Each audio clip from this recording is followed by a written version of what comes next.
Hi friends, നമ്മൾ Saudi ദമാമിൽ എയർപോർട്ടിലേക്ക് യാത്ര പുറപ്പെട്ടു.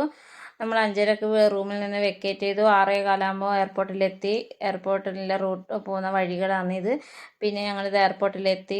ആടുന്ന് ഞങ്ങൾ ഡിക്കി സാധനമെല്ലാം എടുത്ത് എയർപോർട്ടിൻ്റെ അകത്ത് കയറാൻ പോകുന്നു. അങ്ങനെ എയർപോർട്ടിൻ്റെ അകത്ത് കയറി ഞങ്ങൾ സാധനം ലഗേജെല്ലാം തൂക്കി നമുക്ക് ബോഡി പസരം കിട്ടി. ദൈവം സഹായിച്ച് നമുക്കൊരു ഒരു തകരാറുമില്ലാതെ ഞങ്ങളെ ലഗേജെല്ലാം അങ്ങ് കയറ്റി വിട്ടു.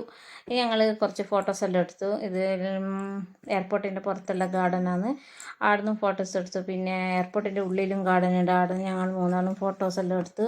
പിന്നെ ഇത് എയർപോർട്ടിൻ്റെ ഉള്ളിലുള്ള ടൂട്ടി ഫ്രൂട്ടി ഷോപ്പാണ്. പലതരം ചോക്ലേറ്റ്, ബിസ്ക്കറ്റ്, ലേസ്, അങ്ങനെ എന്തെല്ലാം ഇതിലുള്ള അതിമനോഹരമായ ബിസ്ക്കറ്റൊക്കെ എല്ലാം ഇവിടെയുണ്ട്. അതെല്ലാം കഴിഞ്ഞ് ഞങ്ങൾ ഈ കോമ്പൗണ്ടിൽ കയറി കുറച്ച് ഫോട്ടോസെല്ലാം എടുത്ത് അങ്ങനെ ഫോട്ടോസെല്ലാം എടുത്ത് ആകുമ്പോൾ ഞങ്ങളുടെ ഫ്ലൈറ്റിൻ്റെ സമയം ഏകദേശം ആയിക്കൊണ്ട് വരുന്നു. അങ്ങനെ ഞങ്ങൾ കണ്ണൂർക്ക് വരാൻ കുറച്ച് വിഷമമുണ്ടായിരുന്നു. ഹസ്ബൻഡിനെ അവിടെ തനിച്ച് വരുന്നതിൻ്റെ ഒരു ചെറിയ ടെൻഷനുണ്ട്.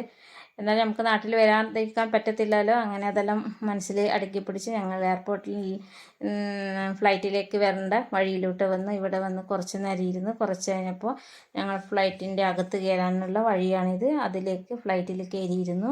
കുറച്ച് കഴിഞ്ഞപ്പോൾ ഫ്ലൈറ്റ് പുറപ്പെട്ടു. അങ്ങനെ ഫ്ലൈറ്റ് പുറപ്പെട്ട് നമ്മുടെ കേരളത്തിൽ നമ്മുടെ കണ്ണൂർ എയർപോർട്ടിലേക്ക് ഞങ്ങൾ എത്തിച്ചേർന്നു. എല്ലാവരും ഇത് കാണുക, ലൈക്ക് ചെയ്യുക. ബൈ.